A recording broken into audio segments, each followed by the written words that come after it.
Open a bottle of bubbly. Yeah. Here's to another goddamn new year.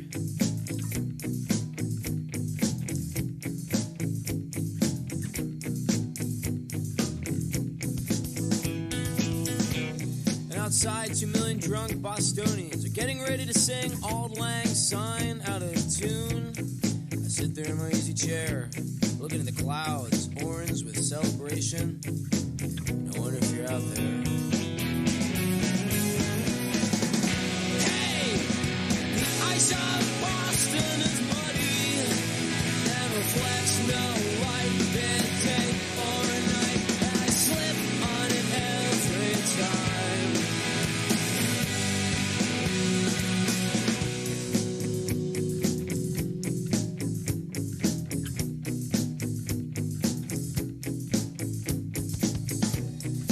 Open the third bottle of bubbly. Yeah, and I take that bottle of champagne, go into the kitchen, stand in front of the kitchen window, and I take all my clothes off, take that bottle of champagne, and I pour it on my head, feel a cascade through my hair and across my chest, and the phone rings. And it's my mother.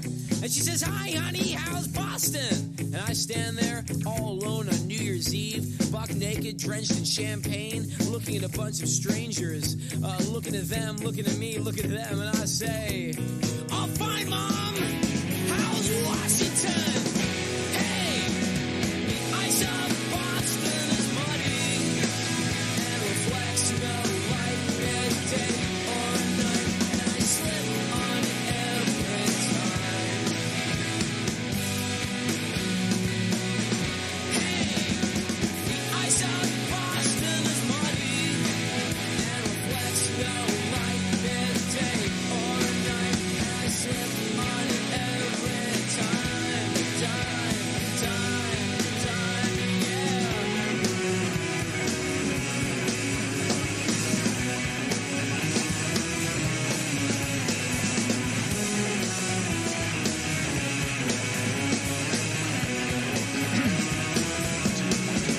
Mic check, mic check.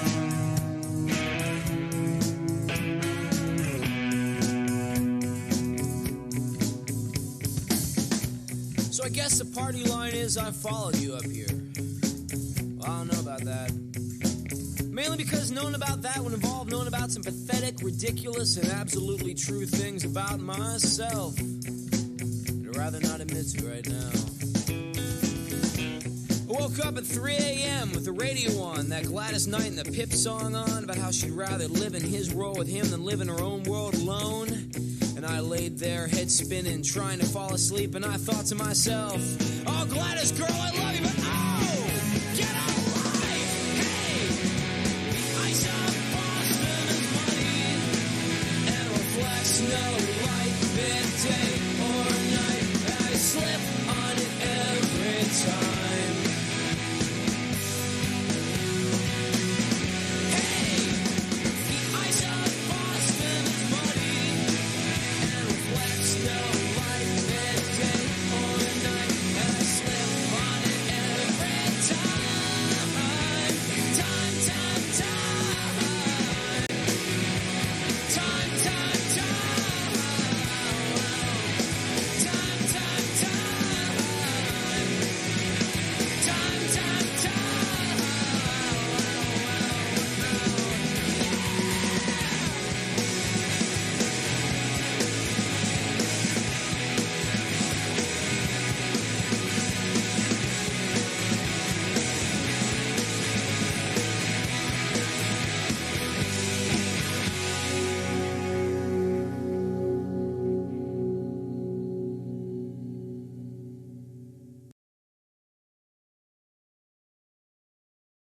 It's November, year of the depend adult undergarment.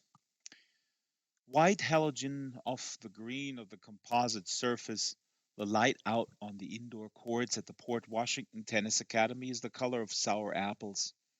To the spectators at the gallery's glass, the duos of players arrayed and moving down below have a reptilian tinge to their skin, a kind of seasick type pallor. This annual meet is mammoth. Both Academies A and B teams for both boys and girls, both singles and doubles, in 14 and unders, 16 and unders, 18 and unders. 36 courts stretch out down away from one end's gallery under a fancy tri-domed system of permanent all-weather lung. A junior tennis team has 6 people on it, with the highest ranking playing number 1 singles against the other team's best guy, the next highest ranked playing number 2, and on down the line to number 6. After the 6 singles matches, there are 3 doubles, with the team's best 2 single players usually turning around and also playing number 1 doubles, with occasional exceptions, for example, the Vaught twins, or the fact that Schacht and Trolsch, way down on the B squad in 18 singles, play number 2 doubles on ETA's 18's A team because they've been a doubles team since they were incontinent toddlers back in Philly. And they're so experienced and smooth together, they can wipe surfaces with the 18's A team's number 3 and number 4 singles guys, Coyle and Expert, who prefer to skip doubles altogether. It all tends to get complicated and probably not all that interesting unless you play. But so, a normal meet between 2 junior teams is the best out of 9 matches, whereas this mammoth annual early November thing between ETA and PWTA will try to be the best out of 108. A 54-match all conclusion is extremely unlikely, odds being 1 and 2 to the power of 27, and has never happened in 9 years. The meet's always down on Long Island because PWTA has indoor courts out the bazoo. Each year, the academy that loses the meet has to get up on tables at the buffet supper afterward and sing a really silly song. An even more embarrassing transaction is supposed to take place in private between the 2 schools' headmasters, but nobody knows quite what. Last year, Enfield lost 57-51, and Charles Tavis didn't say one word on the bus ride home and used the lavatory several times. But last year, ETA didn't have John Wayne, and last year, HJ Incandenza hadn't yet exploded competitively. John Wayne, formerly of Montserve, Quebec, an asbestos mining town 10 clicks or so from the infamously rupture-prone Mercier Dam, formerly the top-ranked junior male in Canada at 16, as well as number 5 overall in the Organization of North American Nations Tennis Association computerized rankings, was finally successfully recruited by Gerhard Stitt and Arby de Lint last spring via the argument that 2 gratis years at an American academy would maybe let Wayne bypass the usual couple seasons of top college tennis and go pro immediately at 19 with more than enough competitive tempering. This reasoning was not unsound, since the top 4 U.S. Tennis Academies tournament schedules closely resemble the ATP Tour in terms of numbing travel and continual stress. John Wayne is currently ranked number 3 in the ONANTA's boys 18s and number 2 in the USTA. Canada, under provincial pressure, has disowned him as an emigrant, and has in this year of the depend adult undergarment reached the semis of both the junior French and junior US Opens, and has lost to exactly nobody American in 7 meets and a dozen major tournaments. He trails the number 1 American kid, an independent down in Florida, Veach, by only a couple USTA computer points, and they haven't yet met in sanctioned play this year, and the kid is well known to be hiding out from Wayne, avoiding him, staying down in Pompano Beach, allegedly nursing a 4-month groin pull, sitting on his ranking. He's supposed to show at the Whataburger Invitational in Arizona in a couple of weeks, this Veach, having won the 18s at age 17 there last year, but he's got to know Wayne's coming down, and speculation is rife and complex. ONANTA-wise, there is an Argentine kid that Mexico's Academia de Veracruz has got rat-holed away, who's number 1 and not about to lose to anybody, having this year taken 3 out of 4 legs of the Junior Grand Slam, the first time anybody's done that since a sepulchral Czech kid named Lindell, who retired from the show and suicided well before the advent of subsidized time. But so there's Wayne at number 1. And it's been established that Hell in Cadenza last year a respectable but by no means to write home about 43rd nationally and bouncing between number 4 and 5 on the Academy's A team in boys 16 singles has made a kind of quantumish competitive plateau hop such that this year the one nearly done Kimberly Clark Corporation's Depend Absorbent Products division, soon to give way to the highest corporate bidder for rights to the new year, in Cadenza, mind you, this year just 17, is 4th in the nation and number 6 on the ONA and TA computer and playing A minus number 2 for ETA in boys 18s. These competitive explosions happen sometimes. Nobody at the Academy talks to Hal much about the explosion, sort of the way you avoid a pitcher who's got a no-hitter going. Hal's delicate and spinny, rather cerebral game hasn't altered, but this year it seems to have grown a beak. No longer fragile or abstracted looking on court, he seems now almost to hit the corners without thinking about it. His unforced error stats look like a decimal error. Hal's game involves attrition. He'll probe, pecking, until some angle opens up. Until then, he'll probe. He'd rather run his man ragged, wear him down. 3 different opponents this past summer had to go to oxygen during breaks. His serve yanks across at people as if on a hidden diagonal string. His serve now, suddenly after 4 summers of 1,000-a-day serves to no one at dawn, is suddenly supposed to be one of the best left-handed kick serves the junior circuit has ever seen. Schtitt calls Hal in Cadenza his revenant now, and sometimes points his pointer at him in an affectionate way from his observation crow's nest in the transom during drills. Most of the singles A matches are underway. Coyle and his man on 3 are in an endless butterfly-shaped rally. Hal's muscular but unquick opponent is bent over trying to get his breath, while Hal stands there and futzes with his strings. Tall Paul Shaw on 6 bounces the ball 8 times before he serves, never 7 nor 9. And John Wayne's, without question, the best male player to appear at Enfield Academy in several years. He'd been spotted first by the late Dr. James Incandenza at age 6, 11 summers back, when Incandenza was doing an early and coldly conceptual Super 8 on people named John Wayne, who were not the real Thespio-historical John Wayne, a film Wayne's not Tobe fucked with Papa eventually litigated, the kids segment out of because the film had the word homo in the title. On one with John Wayne up at the net, Port Washington's best boy throws up a lob. It's a beauty. The ball soars slowly up, just skirts the indoor court system of beams and lamps, and floats back down gentle as lint. A lovely quad functional fluorescent green seems whirling. John Wayne backpedals and flies back after it. You can tell, if you play seriously, you can tell just by the way the ball comes off a guy's strings whether the lob is going to land fair.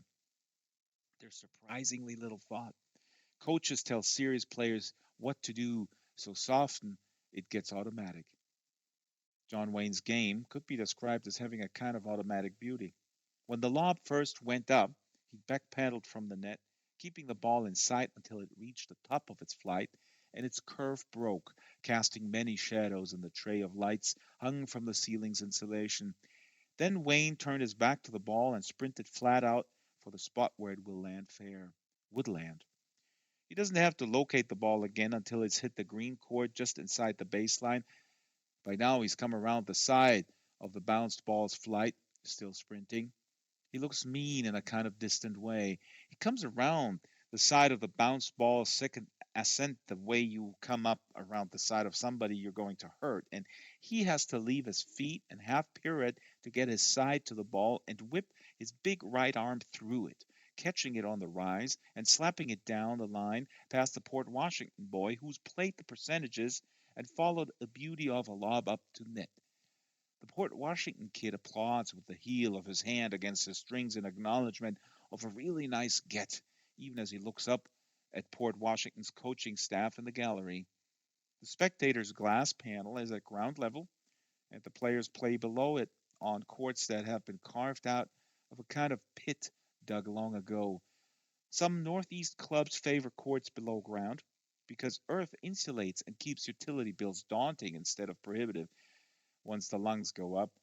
The gallery panel stretches overhead behind courts 1 through 6, but there's a decided spectatorial clumping at the part of the gallery that looks out over the show courts, boys 18s, number 1 and 2, Wayne and Hal, and PWTA's two best.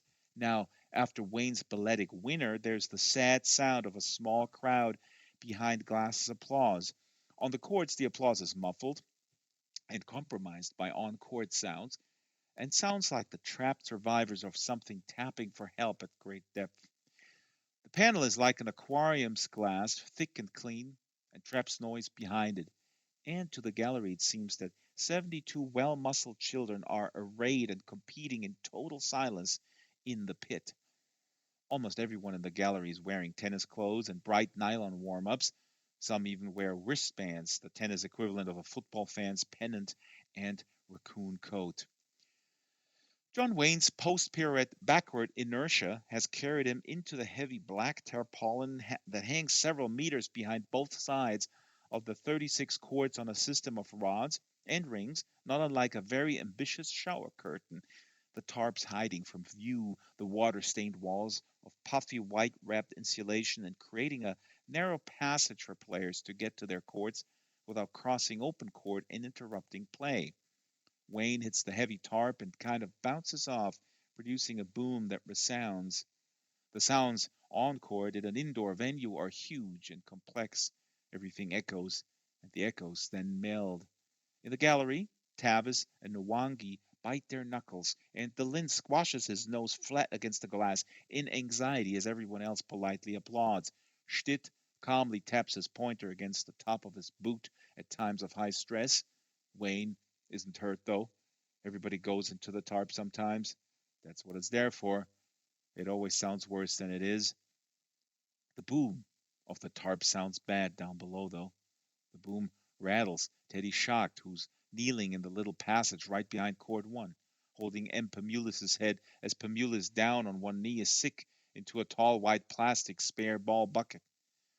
Schacht has to haul Pamulis slightly back as Wayne's outline bulges for a moment into the billowing tarp and threatens to knock Pamulis over, plus maybe the bucket, which should be a bad scene. Pamulis, deep into the little hell of his own nauseous pre-match nerves, is too busy trying to vomit without sound to hear the mean sound of Wayne's winner or the boom of him against the heavy curtain. It's freezing back here in the little passage, up next to insulation and I-beams and away from the infrared heaters that hang over the courts. The plastic bucket is full of old, bald Wilson tennis balls and Pamulis' breakfast. There is, of course, an odor. Shock doesn't mind. He lightly strokes the sides of Pamulis' head as his mother had stroked his own big, sick head back in Philly.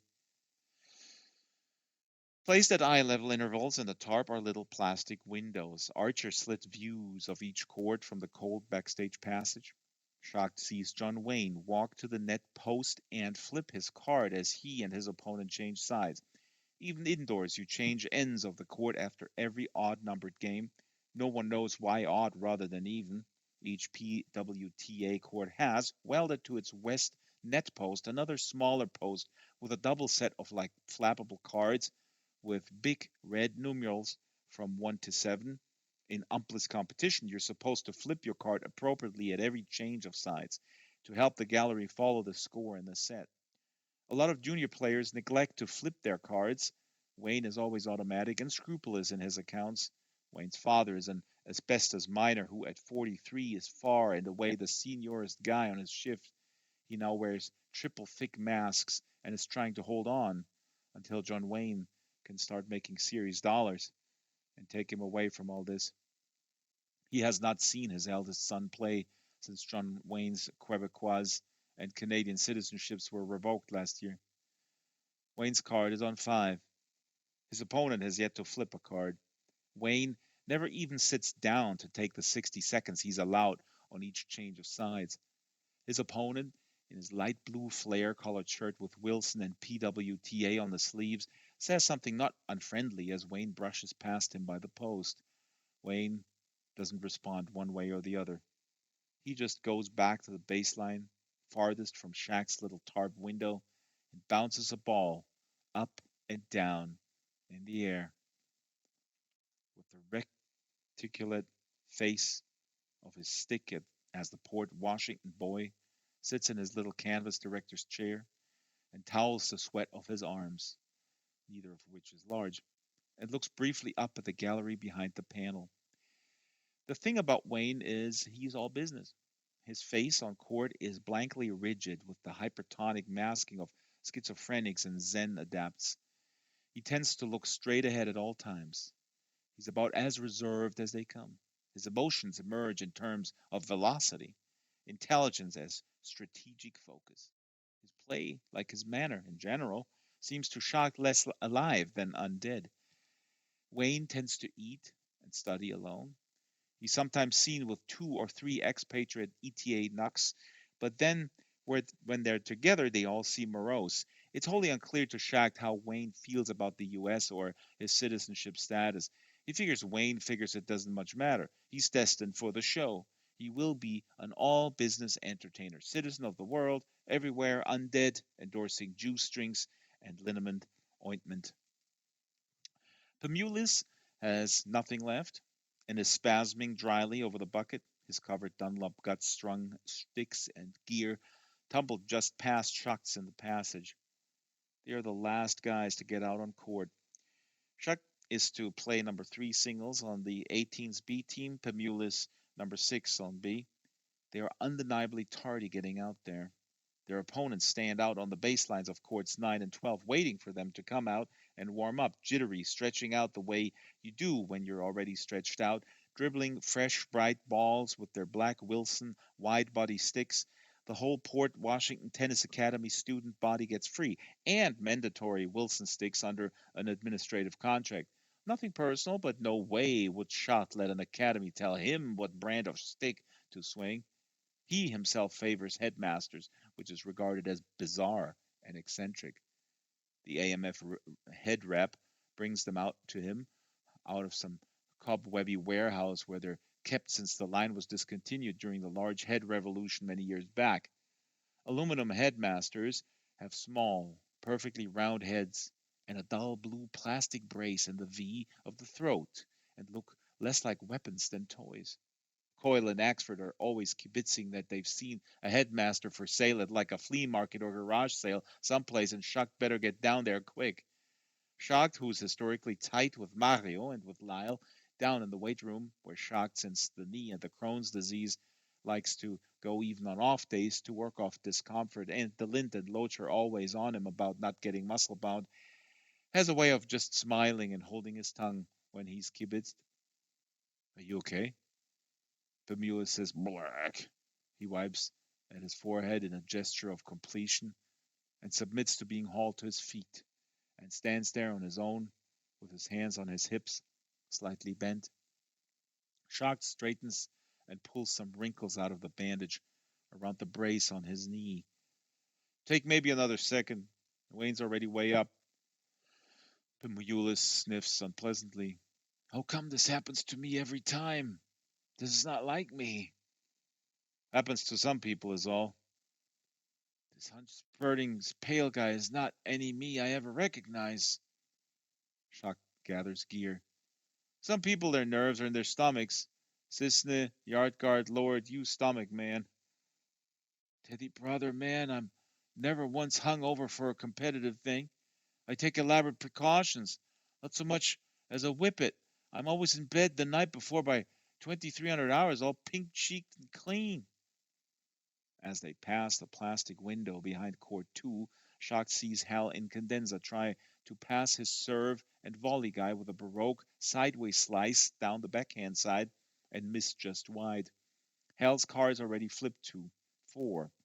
Shock gives a little toodle-doo wave at Hal that Hal can't see to acknowledge. Pamulus is in front of him as they go down the cold passage. Hell's way up, too. Another victory for the forces of peace. Jesus, I feel awful, Pamulus says. Things could be worse. Expand on that, will you? This wasn't like that Atlanta stomach incident. We were enclosed here. No one saw. You saw that glass. To Stitt and the Lind, it's all a silent movie down there. Nobody heard thing one. Our guys think we'll be back here butting heads to get enraged or something, or we can tell them I got a cramp. That was a freebie in terms of stomach incidents. Pamulus is a whole different person before competitive play. Ah, I'm fucking inept. Shocked laughs. You're one of the aptest people I know. Get off your own back. Never remember getting sick as a kid. Now it's like I make myself sick just from worrying about getting sick. Well, there you go. Just don't think anything thoracic. Pretend you don't have a stomach. I have no stomach, Pamulus says. His head stays still when he talks, at least, negotiating the passage. He carries 4 sticks, a rough white PWTA locker room towel, and an empty ball can full of high chlorine Long Island water, nervously zipping and unzipping the top stick's cover. Schacht only ever carries 3 sticks. His don't have covers on them. Except for Pamulus and Raider and Unwin and a couple others who favor gut strings and really need protection, nobody at Enfield uses racket covers. It's like an anti-fashion statement. People with covers make a point of telling you they're valid and for gut. A similar point of careful non-pride is never having their shirts tucked in. Ortho Stice used to drill in cut-off black jeans until Stitt had Tony Nwangi go over and scream at him about it. Each academy has its own style, or anti-style. The PWTA people, more or less, a de facto subsidiary of Wilson, have unnecessary light blue Wilson covers on all their courtside synthetic strung sticks and big red W stenciled onto their Wilson synth gut strings. You have to let your company of choice spray paint their logo on your strings if you want to be on their free list for sticks. That's the universal junior deal. Schacht's orange Gamma 9 synthetic strings have AMF Head Inc.'s weird Taoist paraboloid logo sprayed on. Pamulus isn't on Dunlop's free list, but gets the ETA stringer to put Dunlop's dot and circumflex trademark on all his stick strings as a kind of touchingly insecure gesture, in Schacht's opinion. I played your guy in Tampa 2 years ago, Pamulus says, sidestepping one of the old discolored drill balls that always litter passages behind indoor tarps. Name escapes. Lee something, says Schacht. Yet another nook. One of those names that start with Le or Lee. Mario in Condensa, in a pair of little otter and talad kelpsas ETA drill sweats, is lurching noiselessly some 10 meters behind them in the passage, his police lockup and head uncameraed. He's framing Schacht's back in a 3-cornered box with his thumbs and long fingers, simulating the view through a lens. Mario's been authorized to travel with the squads to the Whataburger Invitational for final footage for his short and upbeat annual documentary. Brief testimonials and lighthearted moments and behind-the-scenes shots and emotional moments on court, etc., that every year gets distributed to ETA alumni and patrons and guests at the pre-Thanksgiving fundraising exhibition and normal fete. Mario's wondering how you could get enough light back here in a tarp tunnel to film a tense, cold pre-match gladiatorial march behind an indoor tarp, carrying tennis rackets in your arms like an obscene bouquet, without sacrificing the dim and diffuse and kind of gladiatorially doomed quality figures in the dim passage have.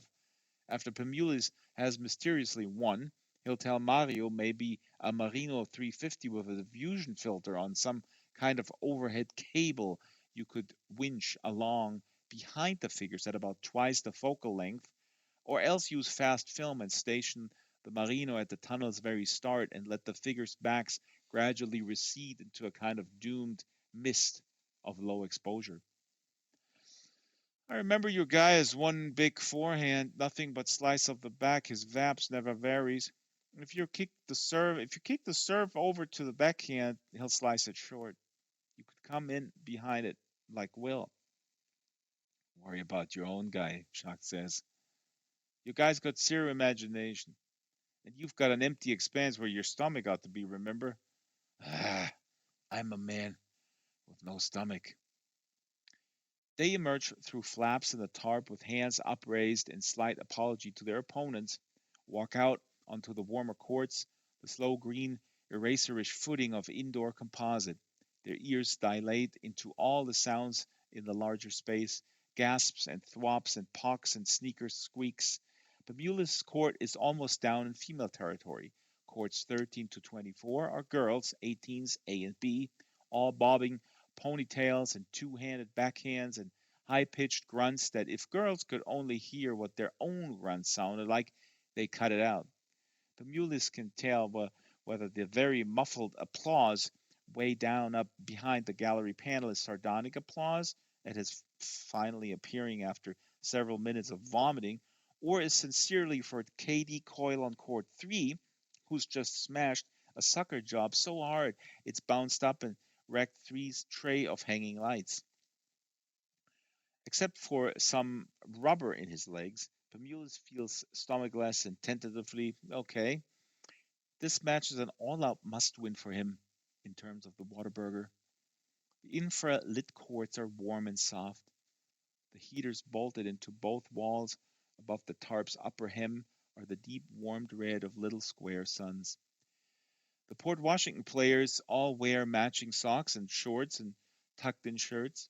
They look sharp but effete, a mannequinish aspect of them. Most of the higher-ranked ETA students are free to sign on with different companies for no fees but free gear. Coyle is Prince and Reebok, as is Trevor Exford. John Wayne is Dunlop and Adidas. Schacht is Headmaster Sticks, but his own clothes and knee supports. Orthostice is Wilson and All Black Fila. Keith Freer is Fox Sticks and both Adidas and Reebok until one of the two companies and an E-Raps catches on. Trollsch is Spalding, and damn lucky to get that. Hal Incadenza is Dunlop, and lightweight Nike high tops and an air stirrer brace for the dicky ankle. Shaw is Kennick Sticks and clothes from Tachani's Big and Tall line.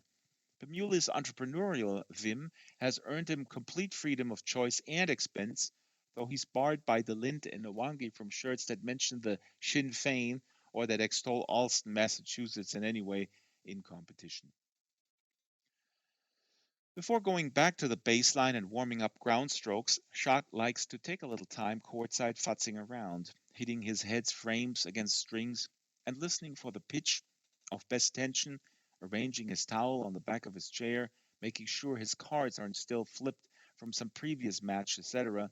And then he prefers to sort of snuffle around his baseline for a bit, checking for dust bunnies of ball fuzz and little divots or ridges from cold weather, heave, adjusting the brace on his ruined knee, putting his thick arms out cruciform and pulling them way back to stretch out the old pecs and cuffs. His opponent waits patiently, twirling his polybutylene stick, and when they finally start to hit around, the guy's expression is pleasant. Schacht always prefers a pleasant match, one way or the other. He really doesn't care all that much whether he wins anymore, since first the Crohn's and then the knee at 16. He'll probably now describe his desire to win as a preference, nothing more. What's singular is that his tennis seems to have improved slightly in the 2 years he stopped really caring. It's like his hard, flat game stopped having any purpose beyond itself and started feeding on itself and got fuller, looser, and its edges less jagged. Though everybody else has been improving too, even faster, and Shack's rank has been steadily declining since 16, and the staff has stopped talking even about a top college ride.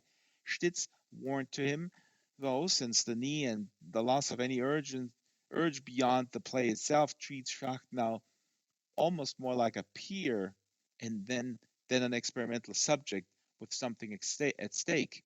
Schacht is already in his heart committed to a dental career, and he even interns twice a week for a root specialist over at the National Craniofacial Pain Foundation in East Enfield when not touring.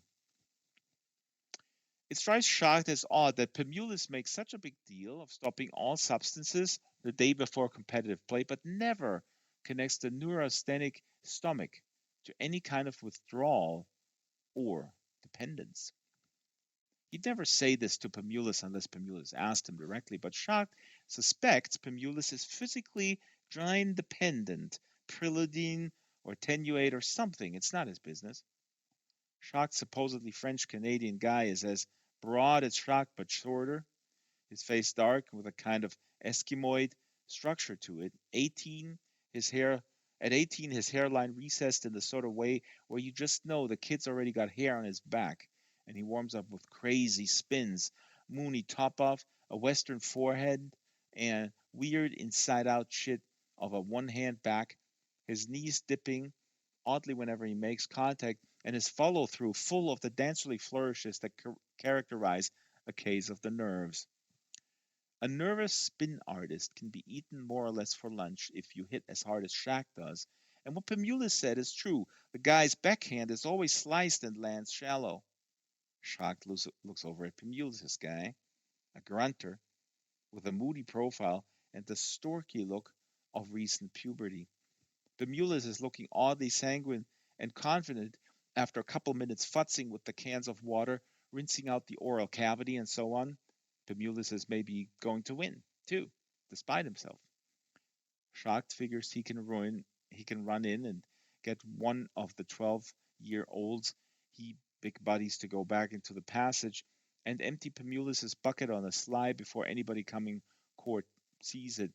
Evidence of nervous incapacity of any kind gets noted and logged at ETA, and Schacht observed Pemulis having some kind of vested emotional interest in attending the Whataburger invitation over Thanksgiving. He thought Marius lurking around in the cold passage, scratching his poor big head over technical lighting problems was kind of funny.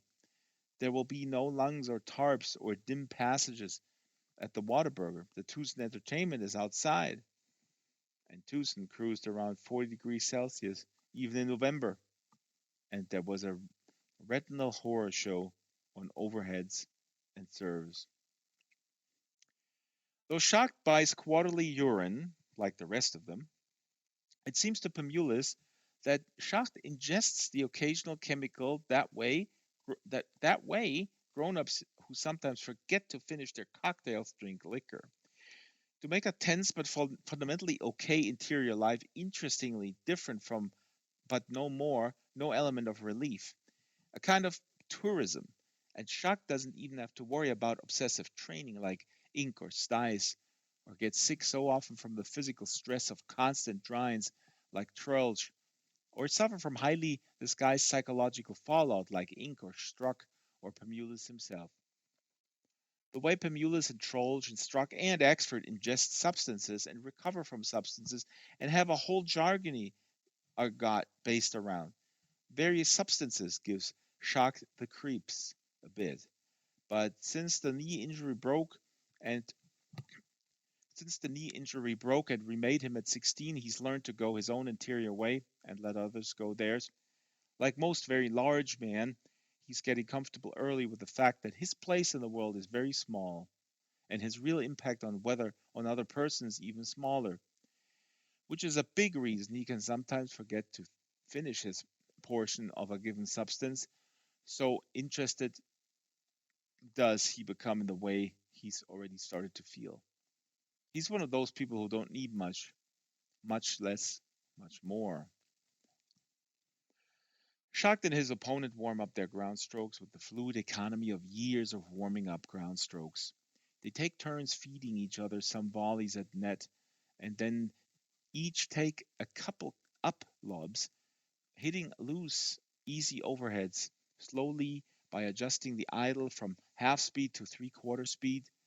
The knee feels fundamentally all right, springy.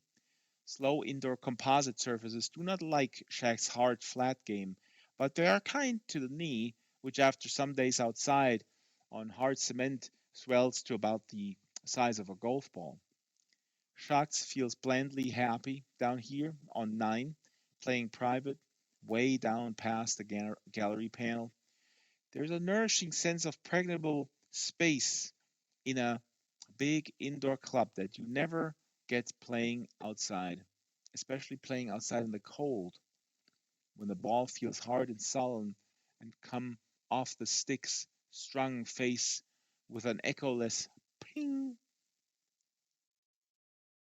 Here everything cracks and booms.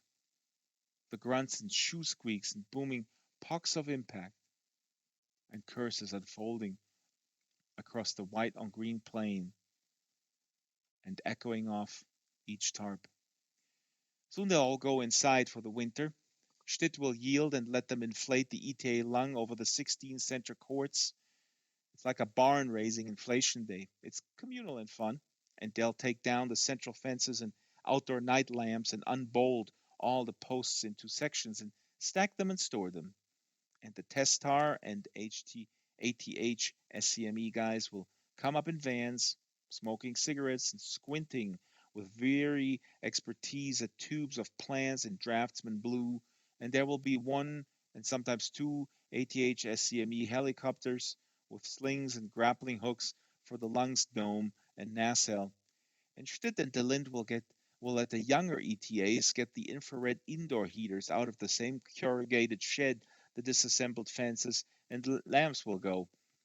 Leafcutter and are Korean like armies of 14 and 16-year-olds carrying sections and heaters and Gore-Tex watches and long halo lithiated bulbs while the 18s get to sit on canvas chairs and kibitz because they did their leaf cutter lung raising bits at 13 to 16 already.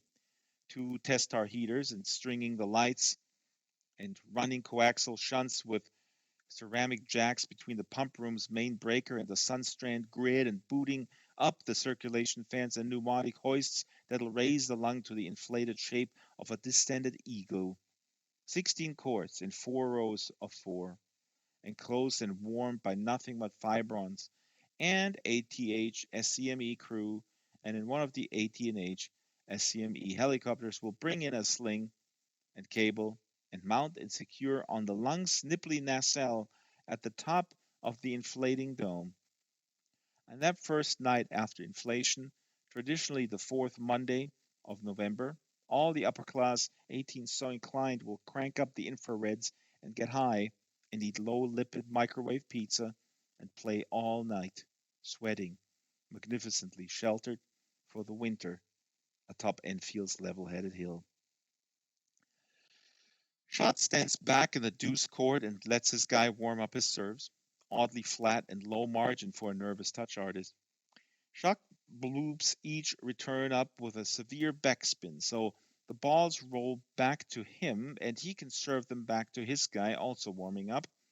The warm up routine has become automatic and requires no attention. Way up on number one, Shack sees John Wayne just plaster a backhand cross court. Wayne hits so hard, a little mushroom cloud of green fuzz hangs in the air where ball had met strings. Their cards were too far to read in the sour apple light, but you could tell by the way Port Washington's best boy walked back to the baseline to take the next serve that his ass had already been presented to him. In a lot of junior matches, everything past the fourth game or so is kind of a formality. Both players tend to know the overall score by then, the big picture. They'll have decided who's going to lose.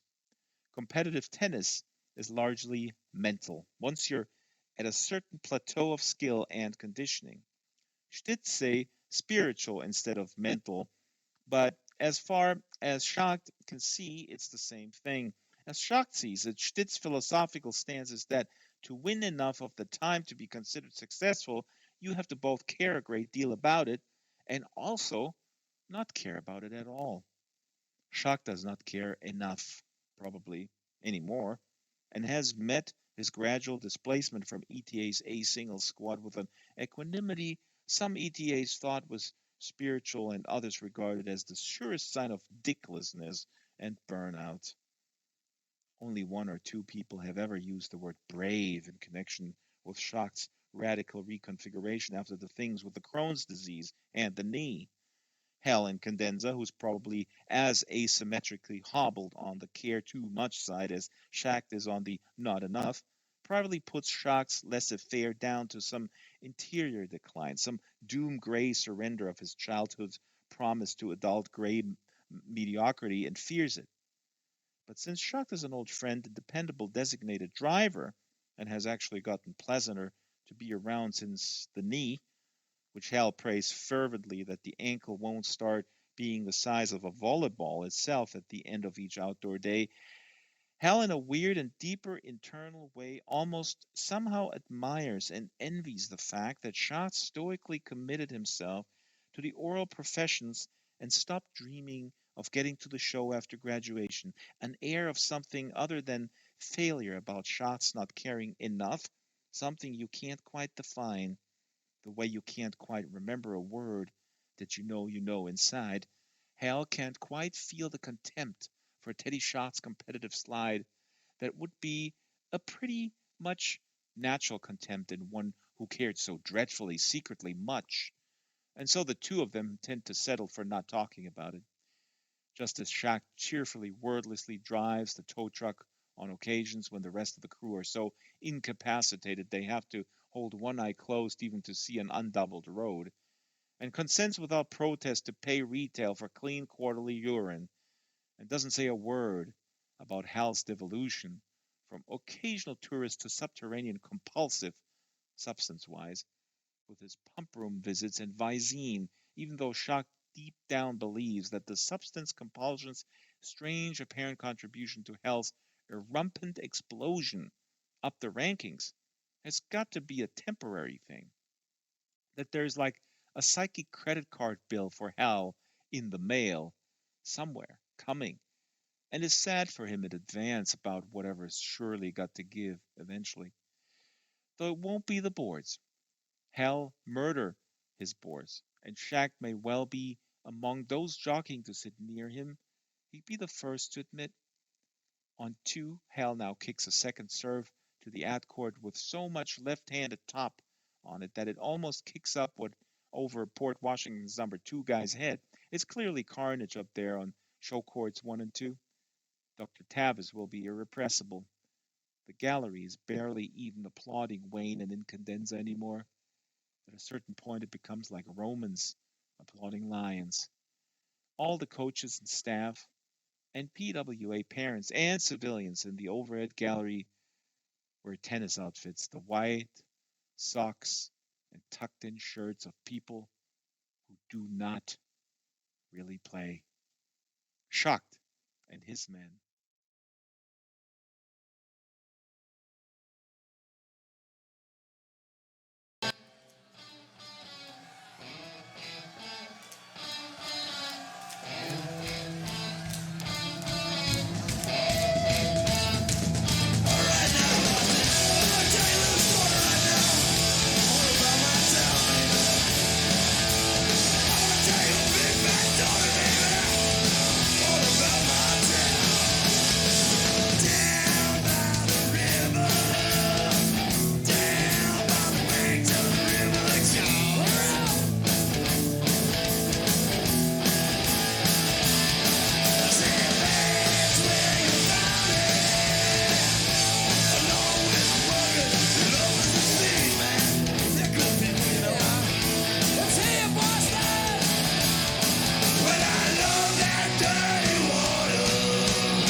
can a single bracelet